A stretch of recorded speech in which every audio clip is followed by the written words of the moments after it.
Welcome back to the Defying Gravity podcast with Zac.Goodman. Today we're going to talk about how to split your training into 2 or 3 day splits. So the questions that I get a lot, especially around the fall time, is how are you adjusting or adapting programming, especially for like football. They tend to need to adjust or adapt to different schedules since they play on sometimes Thursday, Friday, or Saturday. So this is a question I've been getting quite a bit online and consults, okay? In that, how do we take our kind of original split or our ideal split and kind of start breaking it up across the weeks? And then how do we also follow brief maximal tension waves in a 2 or 3 day split? Okay. So the first thing I want to do is kind of recap what is the ideal or optimal split. So for our athletes, we train 4 days a week, and we train 4 days a week pretty much year round. The only time that we're missing days is maybe like the school's closed for like a holiday, for example. Maybe it lands on a training day, or maybe we've had like some construction going on, so we've missed some days here and there for that. Or like maybe we're traveling. Like for myself with football, I travel with the football team and to their games and such. And so with that, like sometimes I'm not in the school, for weight room hours and things like that. So how do we adapt the training to these athletes? Okay. So our 4 day split, we follow an upper lower split. So the way that we scheme our strength work is always an upper lower. So on one day, one day we're hitting our upper body lift, and second day we're hitting our lower body lift, and then we repeat that twice a week. So that means on Mondays we hit our upper work, on Tuesdays our lower work, Wednesdays we take off, Thursdays is our upper work, and Fridays is our lower work. Okay, so we're training 4 days a week, upper lower. Okay. We are still sprinting, jumping, bouncing on those days. So, like, you may see an upper body lift, but then we might still be sprinting and bouncing, right? And so, by bouncing, I mean just like your shorter ground contact, RSI type work, your elastic type work. Okay. So, like, technically, we're training the entire body, but we are only lifting, a section of the body. Okay. So that's the way we kind of designed the 4 day split. That is the best, most optimal routine for your athletes. From what I've seen, the way that you can split it, the way that you can deliver a really potent stimulus, as often as we can in that upper lower split, along with the amount of rest that's kind of built into it. That's why you see most successful strength programs typically train on a 4 day schedule. At least a lot of your kind of classical, strength routines are usually 4 day or 3 day routines, but a lot of them are 4 day. And what you see is that tends to be a pretty sustainable, really, really effective way to split training. Okay. Looking into some of the physiology of it. Okay. We know that, muscle fibers, when we fatigue them with stimulating work, okay, they begin to start to atrophy from that stimulus, usually within, 48 to 50-ish hours. Okay. Meaning that if you want to have a positive net stimulus, you have to train frequently. It doesn't mean that you're losing all your gains in just a few days. It just means that the process of detraining begins within just a few days of the stimulus, which is why it's so important that you're frequently dosing all of these different abilities that we always talk about in the podcast. Okay. We like to do our jumping on our lower body days. So, like our loaded jumps, those dumbbell jumps. I will do a podcast on dumbbell jumps pretty soon. We like to do a lot of our like longer ground contact, intensive jumps on our lower body days before we squat. And then we like to sprint and bounce on our upper days. So, like that shorter ground contact stuff, you're sprinting, that stuff's all coming on upper body days. Okay.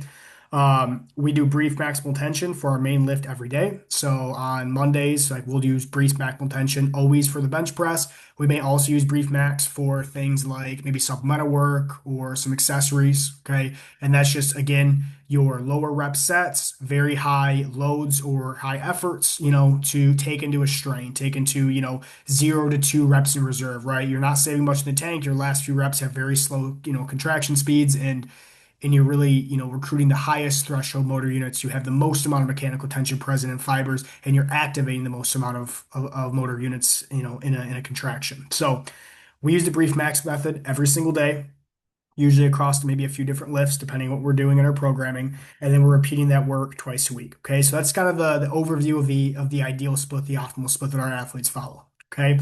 4 days a week, you can train 4 days a week year round. That's what we opt into for our athletes. And then what makes this so awesome is that because we run a 4 day base, we can always be flexible. If we miss a day, I can combo stuff, I can move stuff around.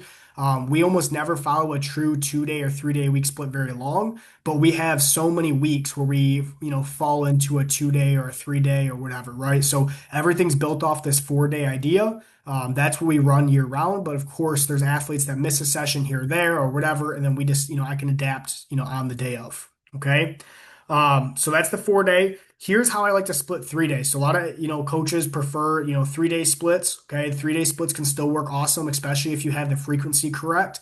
And then you can still run brief max method, especially the waves that I put out, all the brief maximal tension waves that we're always talking about, that you may see people posting about and showing off the results and stuff. You can still run those on a 3 day or 2 day split.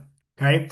So here's how I like to set up a 3 day split. An optimal 3 day split, in my opinion, is going to be upper lower combo. So that means you would pick 2 days a week. Have an upper day, a lower day, and then you have a combo day. Put your combo day on a day that's usually crowded with some rest. I prefer combo days to be done either on Fridays or Mondays. This is because you get rest either after the combo day and or before the combo day. So try to always align your most stressful strength work around the days you get the most amount of rest. Like for us, even in our 4 day split, our most stressful day of the week is our Friday lower body day. That's the day that we are typically, box squatting the heaviest. We are, pulling, off the floor with our deadlift variation or hinge variations. I always program the most stressful work on that day because we are running, into the weekend and we have some time off. Okay. They may also, come to a question that I get quite a bit is like, if we have our most stressful day on Fridays, how do you adapt to football players? I will do an in-season podcast pretty soon. It's very easy and very simple. I mean, really all we're doing is we're adjusting some velocities. I will move some exercises in and out. I may even swap them. So they may be pulling on a Tuesday versus a Friday. We might swap, our from the ground versus above the ground hinge. And then I will usually move length and position movements out on Fridays so then we don't have any, muscle fatigue or soreness. Okay. Simple answer, we jump and squat. Okay. That's the most basic answer. I gave you jump and squat, and then usually we'll do an accessory or two. Okay. And sometimes that's traction, sometimes that's, still addressing weak points, but that's for like, on game days, right? Um, the other way that I really like to split this, and this has been really, I've consulted with a couple schools that are actually running this exact setup, and they've had a lot of success, and they actually prefer this over the 4 day. They like their rotation. And personally, like what I found in my own trainings, I also think this is really good. I really like this as well. Is running an upper, lower, upper, and then the second one going lower, upper, lower. So basically, you're taking your 4 day split and spreading it out. So, like for example, your day one upper, it happens on, let's say, a Monday, and then let's say your day two lower happens on a Wednesday, and let's say your day two upper happens on a Friday. So we go day one upper on Monday, day one lower on Wednesday, and then your day two upper is on your Friday. So then you come back in on Monday, you're going to hit day two lower. So you're going to finish that fourth day in the next week, and then you would just start again. Wednesday would be an upper day, the following day would be lower. So basically, you're just taking your 4 day and you're spreading it across a couple weeks. And so what that does, it gives you a bit more rest. So especially for athletes that have high workloads and high volumes, this can work really good. For coaches that are running the weight room 3 days a week that don't like doing combo days, this is a great, setup. It also adds a little bit of variety, right? Because some weeks you're hitting lower twice a week, some weeks you're hitting upper twice a week. So it adds a little bit of variety and I guess spice to the training. So that can be a really good way to do it. So that's kind of the way I like to split those 3 day weeks. I would never suggest comboing for 3 day a week. Comboing 3 day a week can get really tricky. You got to have things really dialed in, and most athletes are not going to respond best to this when you consider that they are usually going to be underfed, underslept, and usually a little bit overworked from practices. So I prefer, upper lower combo or upper lower upper, and then the next week going lower upper lower. Okay, and again, you can just spread the waves out. The brief maximal tension waves that you have set up, you can just spread those out very easily. Okay. Because they're in 3 pendulum waves, you can stretch those things out to 6 weeks. You can stretch those out, as you see fit. But really, the brief max, waves are super flexible, super adaptable. Okay. If you have questions on that, like, sign up for a console call, shoot me messages, ask me questions online. Like, I love answering that stuff and helping people troubleshoot. Our 2 day split. So if you're training twice a week, a lot of programs like training twice a week during the in season. This is great. I like twice a week. If I didn't have in school strength classes where I could get athletes in there year round, then 2 days a week might be maybe even my preference as well. I have online clients that train twice a week and they make great progress and we see really rapid strength gains as well. So 2 days a week, if the stress and workload is high, can be really beneficial. So there's two ways to do that I prefer in our system. Again, everything's based off that 4 day split. You run upper lower. 1 day a week upper, 1 day a week lower. The only issue with that is you're probably going to want to jump twice a week. We never settle for jumping once a week. We're always going to jump twice a week. So if you run an upper lower, you're probably going to drop your bounce work and do an extra dumbbell jump day on that upper day before you sprint. That's the way that I prefer to do it. And then there comes the 2 day combo. So you can go in combo combo. Combo combo allows you to run the same frequency as you would with a 4 day week. You're just condensing it down. So really the only things you're going to be missing is potentially some additional sprint work and some potentially accessories, but everything else is getting hit and you can still make tremendous progress running combo combo. Okay. Um, so I want to talk a bit about combo lifts. Okay. What makes a good combo? What makes a good combo is just hitting all the most important abilities, hitting all the most important parts of your training, right? So hitting your jumps, hitting your main lifts, right? Hitting, all the different, sections of the body that you need to address, like your hamstrings, your low back and your lats and things like that. So what is the abilities that are maybe not getting filled in practice and or on the field, and then what are the things that we can address while you're with us in the weight room. Okay, so my favorite setup, and again, this is very flexible and adaptable. My favorite combo setup is as followed. Okay, we will dumbbell jump. Okay, in slot one. Slot two will be a sprint or vert. Okay. Then after we do our jump and we do our sprint or vert, okay, we'll bench, we'll box squat, and then we'll do either our posterior, upper, or lower. The way I like to lay out accessories for a combo is to have 1 day focus on upper accessories and 1 day focus on lower accessories. So you're still getting some good frequency on upper lower, and you're still able to address weak points on the upper lower. Instead of just like, having a full like after you get done hitting everything, right? That can be pretty hard on the body when you're trying to hit everything with like this perfect volume every single day. So what I find to be best is that if we can have a day where we are hitting bench, if we're having twice a week we're hitting bench and squat, and then 1 day a week we're hitting our accessories on one part, and then the other day we're hitting the other group of accessories, we can make some really good, consistent, sustainable progress here. Okay. I like jumping twice a week. I'm very biased to jumping. It's very low cost. It's very beneficial. It is, by far the best way to develop acceleration. Okay. It's the best way to sharpen rate of force development within the fatigue ratio, the demands of the exercise versus, the benefit and the adaptation of it. So you really cannot go wrong with jumping. I tell people this all the time in consults is like, you can really overdo strength work really quick. You can really overdo sprint work really quick. It is not hard, but like you can get a lot of jumping done in a day and literally have almost no like, fatigue for the next session, like subsequent, performance drops.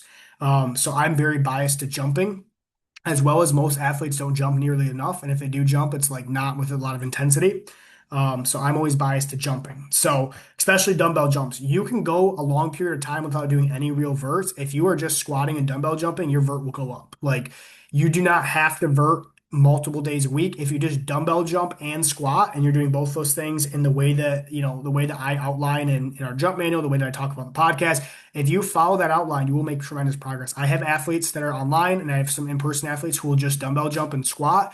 That is all they have time for. That is, all we can do. And we can just do that and have a lot of success. So again, the amount of work that it takes to actually drive a positive adaptation and to get kids stronger than the rest of their peers and to, build faster athletes than the rest of their peers and more explosive kids than the rest of their peers, it's so much less than people actually think if the work is like really fine-tuned.